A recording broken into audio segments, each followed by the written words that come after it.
Alamogordo Tigers head football coach A.J. Cisco joins us now. Coach, how are you today? Afternoon, Charles. How are you? Not too bad. Something I've been talking about on the air this week. I feel like some positives to take away. A number of kids I thought had really good games on Saturday. Valley, certainly their number ones gave you guys a hard time, but the kids kept in it and kept working hard on Saturday. I felt like. Yeah, they show that resiliency of me, and it's what we're teaching in this program is no matter what happens, we don't quit, and we're trying to instill that into our kids. And we dug ourselves a hole with some bad things not going our way and not playing very well early. And it's 35-0 at halftime. But we talked to our kids at halftime, make a couple adjustments. But the whole talk about halftime was don't quit. I mean, we're in this together. The line's in the sand. Which side are you on? And you saw the fight in them. They're on the right side. They understand that what they're doing now is going to pay off down the road. So that was the encouraging part. And it was good to have a little bit of success towards the end of the game and have a good feeling about ourselves going off. Yeah, absolutely. I thought Dakota LaSalle ran the ball really well for you guys. I was impressed with him. He's a sophomore. He's got some good size on him.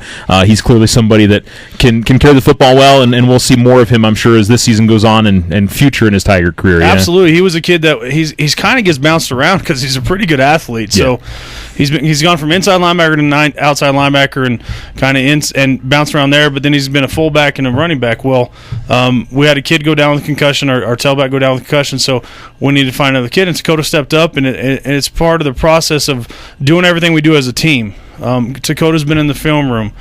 He's seen how we coach everything. He pays attention, and so when we have that next man up mentality, we don't really see it as we lost a starter. We're just replacing them with younger kids that are ready to go, and they're accepting the challenge. And you can see and some of them are starting to relish in it. Jacob Waldman did a great job in his first start as a high school quarterback.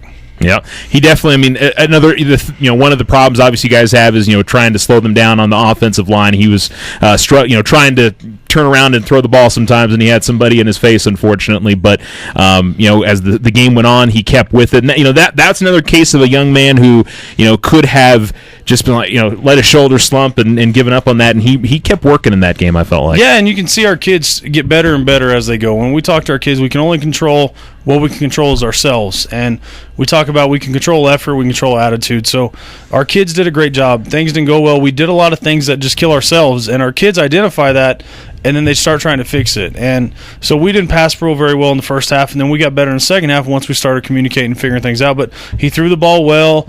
He read the option correct every time. And then you see things where he's not ready to pitch on time. So those are things that just growing and being in that game situation where he's going to have to see it full speed live.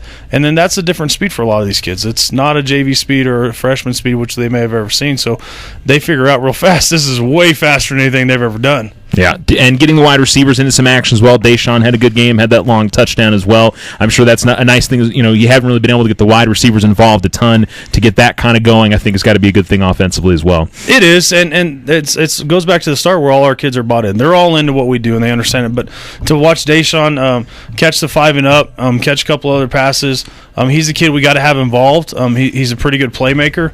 But even then, we got to get other kids involved. We got to get more kids involved, and it starts up front with our linemen. We got to do a better job as coaches, getting those linemen prepared, and that falls on my shoulders solely. So we're gonna keep improving those things, and once we get that done, we get Tom back this week. We're gonna get more kids back and get healthy. It's going to continue to get better, and my big thing is get the community just continue to support these kids. They're great kids that work their tails off, and they're not going to quit. We don't want the community to quit on them.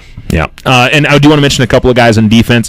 Can mention Dakota again. I thought he had a good game. Elijah Pena had a couple of nice plays in that second half, and I've been impressed with Shane Sargent early in the season too. I feel like he's played well. Yeah, he's played well at times. Elijah's, and you just said 3 sophomores. So. Yeah. Yeah. And that's why it's exciting for the future is those 3 kids, Shane and Elijah, sophomore defensive linemen, that we can roll and they don't have to play the whole time, and we don't lose a lot. We're still getting production out of those kids, and they're growing. There's a play on Saturday where Elijah screwed up royally from what he was taught to do, and as soon as he did it, he slaps himself in the head because he realized immediately that he didn't do what he was taught. He knew he was wrong. So that's when we know we're having an effect. Our kids are starting to recognize, oh man, that was what I was supposed to do. I didn't do it. So it's exciting for our young kids. It's exciting for our seniors to watch our seniors grab these young kids and kind of nurture them and take them along, and they know their success as a senior class is dependent on these young kids, and they don't point fingers. They put their arm around them. They love on them when they do something stupid, and they continue to come back and go back to work every morning.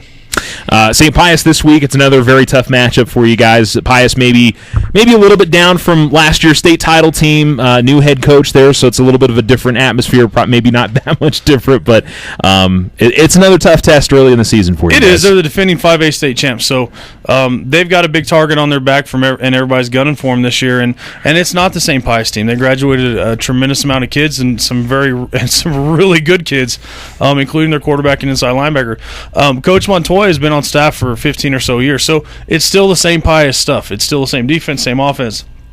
And they've got good skill kids, so it's a test for our kids. It's very similar to what we had against Valley, scheme-wise, offensively. So it's a test for our kids to go back up to Albuquerque and treat it like a playoff game and learn how to travel on a Saturday, leaving at 6 a.m. and playing at 1 o'clock in Community Stadium, which is the hottest place on earth, apparently.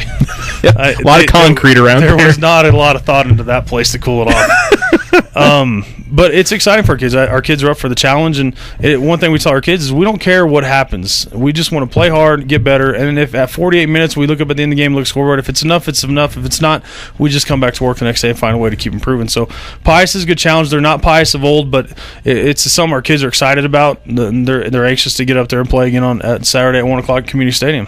What do you feel? I mean, when you watch early in the games, and obviously you guys have had some struggles, early on in games. What are you wanting to see from your guys in those first, 5 minutes of the game to maybe just start building towards the end of the year? Yeah, it's a lot of not being passive. Let's throw the first punch, and not sit around and wait to see what happens, and then try to adjust off of that. We want to be the aggressor and kind of put our foot on the pedal and go. So it's talking to our kids, but it seems like every time we try to do something like that, we end up going backwards. Something bad happens, whether it's a bad snap or we miss a block. Jacob tripped coming out on the first play. I mean, we have the first play and it's there. We call it, and he kind of stumbles out, and so you kind of see how it just went backwards from there. So it's just finding something positive early to sustain a drive.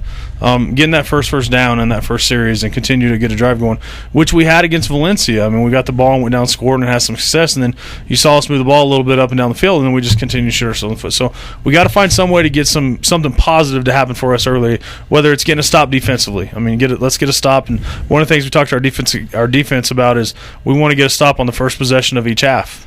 And then our offense has a goal of trying to score the first possession of each half, and we have yet to do that. So that's something that we're trying to get better at and find a way to get something going in our direction early in the game. And having Tom back, I mean, does that change in terms of the different things that you can call? But you were saying going into last week that the whole playbook was open with Jacob in there, but does it change things up a little bit with having your senior quarterback back? Junior quarterback. I'm sorry. Come on. I know. There's wait a minute. Like 7 seniors. Let's. Sorry.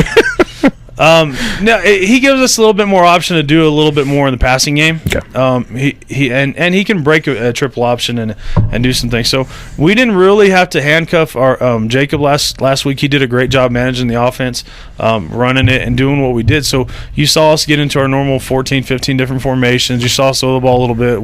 We might take more shots down the field with Tom, but nothing's really going to change. We're still going to try to line up and be physical up front and force people to dictate the defense with our formations of what they're going to have to give us. So our kids are excited. Tom's excited to get back.